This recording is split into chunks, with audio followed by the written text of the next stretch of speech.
Please subscribe my channel. असी कोस में सूरज बाबा के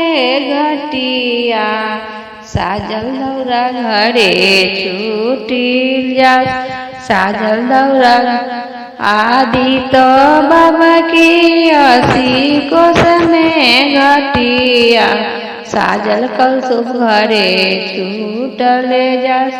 साजल कलसुप भेजिना सूरज बाबा अपन बबुआ साजल दौरा घाटे पहुँचा साजल दौरा घाटे भेजिना आदित बाबा अपन बबुआ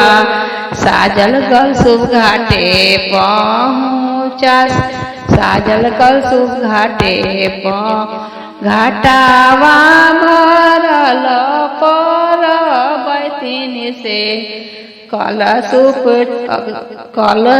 अगरोट से दियावा भरल आयपना से कलसुप फल से भरल कलसुप फल दियावा भरल बाटे घीवा से कलसुप फल से भरल भेजिना सूरज बाबा अपन बबुआ दौरा घाटे पहुँचा कलसुप घाटे पहुँचा।